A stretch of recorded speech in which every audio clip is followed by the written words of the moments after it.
Good evening. We're live tonight from the Johannesburg headquarters of the South African Institute of Chartered Accountants. The aim of our event tonight is to have a courageous conversation about the state of chartered accountancy, of auditing in South Africa. Already we've had courageous conversations from people who've spoken here tonight. Tonight we start perhaps the main event. It is a panel discussion about the state of the industry, what needs to be done to improve the profession, but also how did we get here and what is the route out of it. We have a stellar panel with you tonight. From my left to right, we have the Deputy Auditor General of South Africa, Tsakani Ratsela. We have all the way from the United States, Helen Munter, from the Public Company Accounting Oversight Board in the United States, a wealth of international experience coming from her. After her, we have one of the biggest consumers of the profession of accountancy, Jeffrey Kwena, the CEO of the Industrial Development Corporation. Thank you, sir, for coming. Professor Linda de Beer is the chair of the JSE Reporting Investigations Panel and a member of the King Committee on Corporate Governance, someone with extensive experience in this regard, a former member of SAICA herself. And next to her, we have Trevor Manuel, former Minister of the former Minister of Finance and now currently chairperson of Old Mutual. Good evening, all, and thank you very much indeed for coming. Linda objects. She still is a member of SAICA. Has I gotten rid of me already? That was quick. Well, it's funny you say that, because, Mr. Manuel, I'd like to start on that point. Would it be fair to say this at the moment? If you want to judge the reputation of chartered accountants, if you want to judge it as a profession, if you want to judge SAICA as an institution, you could ask this question. Are Anoj Singh and Marcus Jooste still members? To the best of my knowledge, they still are, along with Mark Pomensky, Eric Hoods. There's a long list of people who, some have actually been convicted and sentenced for crimes other than malfeasance itself and retain the membership whilst they're in prison. There's something wrong with an institution that allows life membership because it's incapable of acting against those who've joined at some point in their student days. How do you fix that? I mean, the obvious answer, it's a simple answer, but it can also be difficult. The obvious answer is to say as soon as you do something like this, at the very least a criminal conviction, you must be out of there. Yeah, I think that when we look at the profession now, it's quite important that we look at the entirety of the profession, some 45,000 chartered accountants in South Africa, but also, I mean, there's a lot of focus on the auditor's side. But it's everybody that we must look at. We need rules for everybody because there's focus. There's focus on the audit professions. But I think we must look at everybody, and we'll come back to that in a little while. All right. You're not a member of SAICA, although in a way you've probably been quite instrumental in some of the regulations that are currently enforced. But one person on our panel, there's several who are currently members of SAICA, but one of them is the Deputy Auditor General, Tsakani Ratsela. How do you feel about belonging to the same organisation as Marcus Jooste? I'm troubled. I'm troubled because the designation of Chartered Accountant, CASA, is something I wear with a great deal of pride. It's also something that I advocate for actively everywhere I go. The Office of the Auditor General has a direct interest in the well-being of the profession. We employ just over 600 Chartered Accountants on a full-time basis, but we also rely on the services of the private audit firms.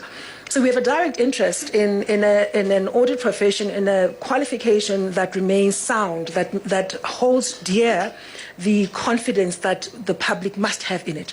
So I'm troubled. I worry about what this means for the people that we all go around the country trying to convert into chartered accountants, in terms of getting them, making them aware of the opportunities of becoming a chartered accountant, funding the different development opportunities that are available.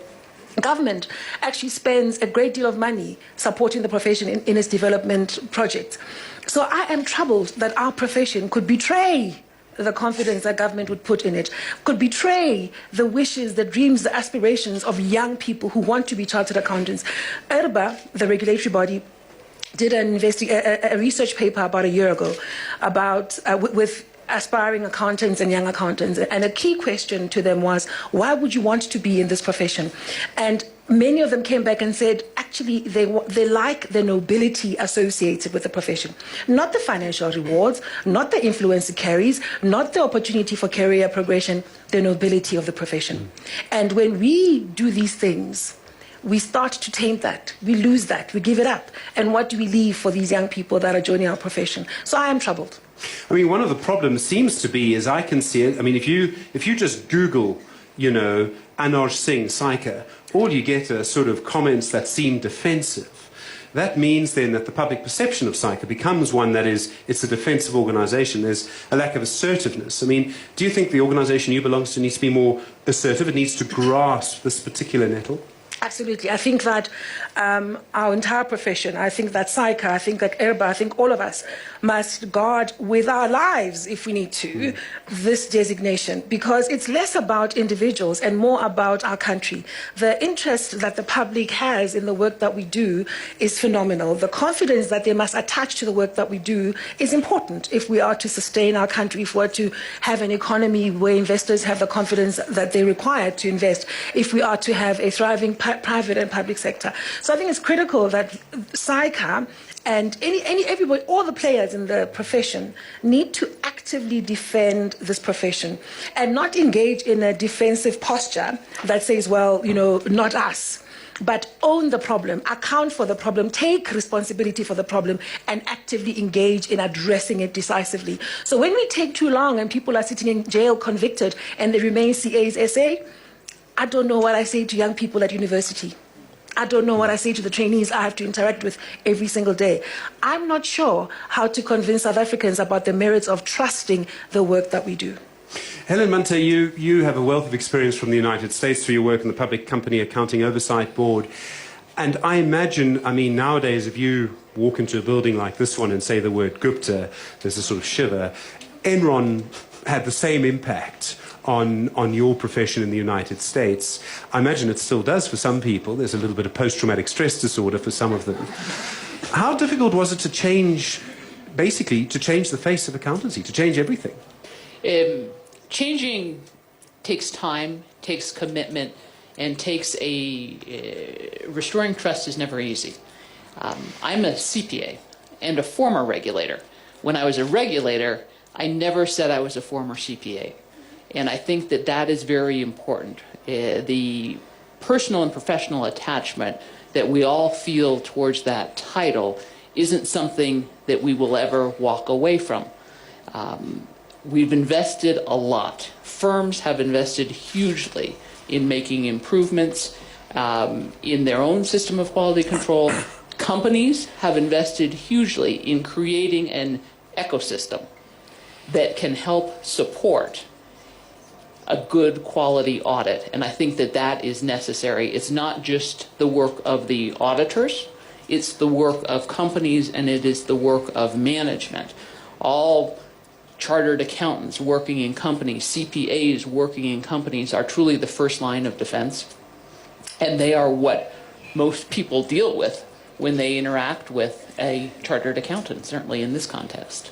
Did Enron come about partly because there was no reward for doing the right thing and plenty of reward for not doing the right thing? I think Enron came about because people were incredibly focused on what they saw as immediate and urgent needs with a low risk of failure and a low risk that they would ever be detected and that they would ever be caught, right? And shades of gray were out there and were not appreciated. Shades of gray are much more appreciated today. And I think we've moved to a world where there's a lot of black and white between what is required by the standard and what is not required by the standard. As a regulator, right, I would have a lot of people say, you come and you identify all these issues, they can't be real. And yet others would come behind us and look at them and agree with us that they were real. Recognizing that there are real issues and real failures has been a critical catalyst for change in the U.S., and I think it's a critical catalyst for change here as well. People in a profession build up all sorts of power over time in all sorts of subtle ways. Sometimes it's through networks, sometimes it's just through sheer experience of a certain system, knowing how to manipulate a certain system. I presume with the changes that came in post-Enron, a lot of people lost power that they had. That would not have been a pretty process.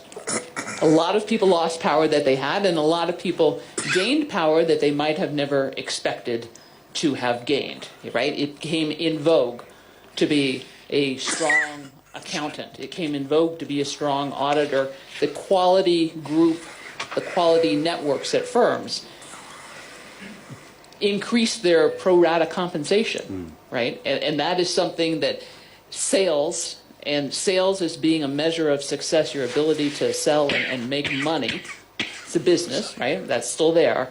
It went down, and the ability to bring high quality and ensure high quality went up. So absolutely there's a power shift in the dynamic at firms and I think at companies, ultimately increasing the value of the CPA brand over time. Jeffrey Kleiner, CEO of the Industrial Development Corporation, there's a value to a good audit, and you only sometimes find out that value when the audits that you've been getting for the previous years haven't actually ascribed proper value. That can be a very painful lesson. You sometimes only realize the value of doing it properly a bit late.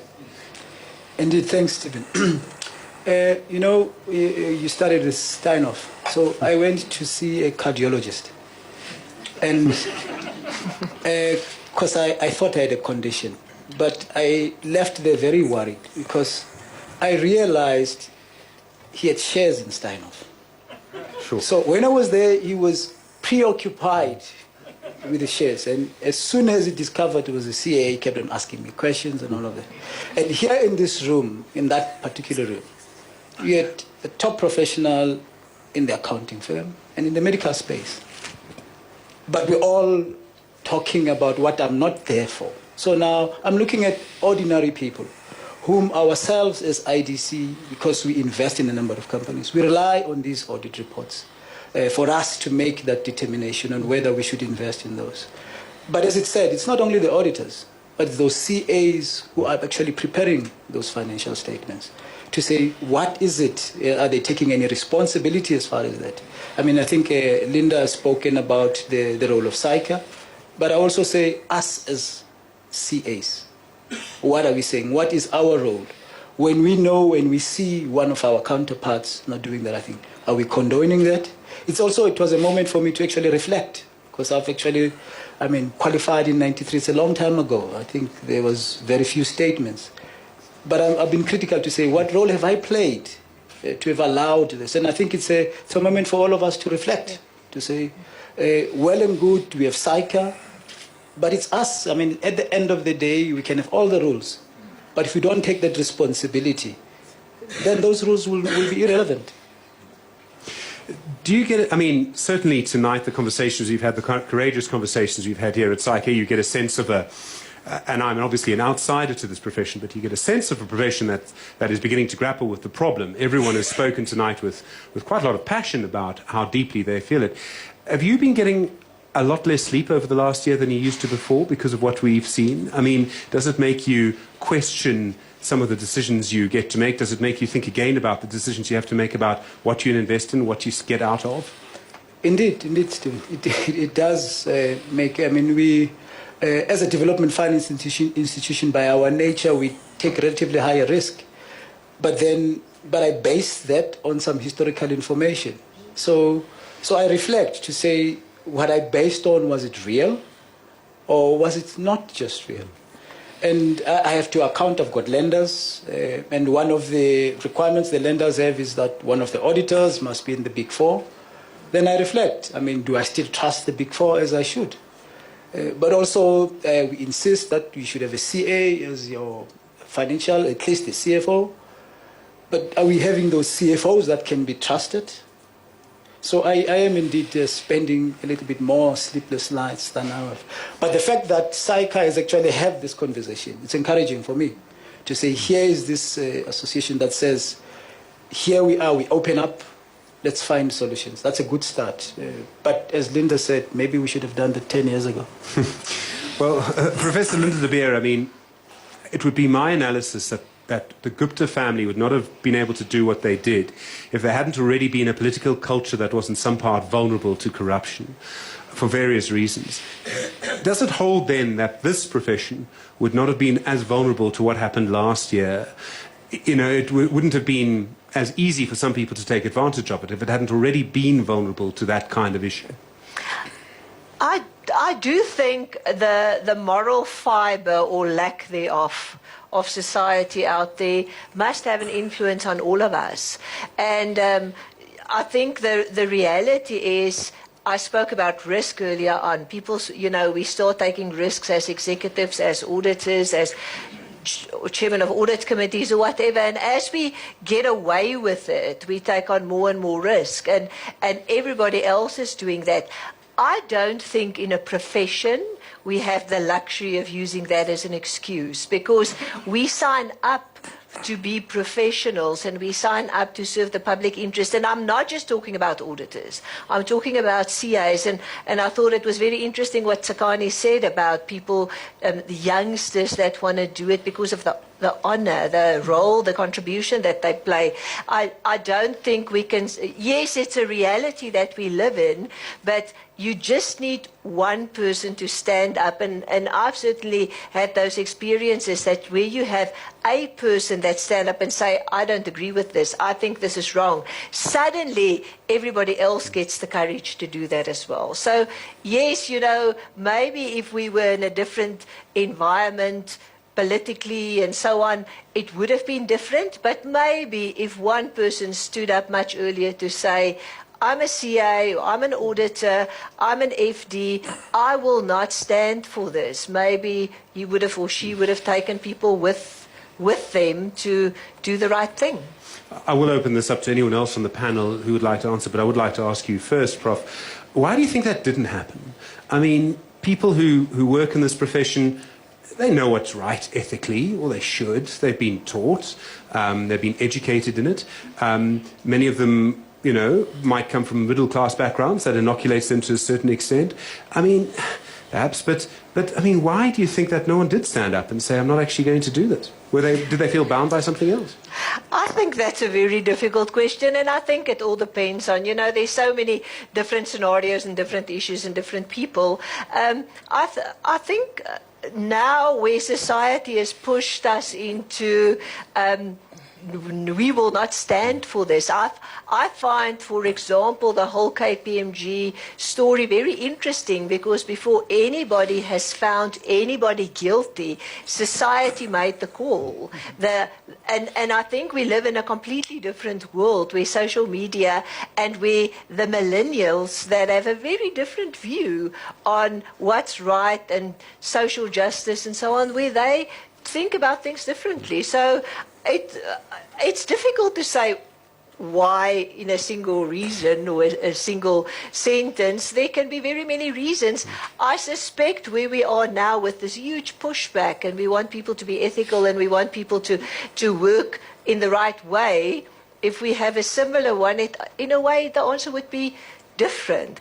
I do think that there are risks, especially around audit, that in the longer run the audit profession might not get this opportunity, because institutional investors are saying, why do we need an audit?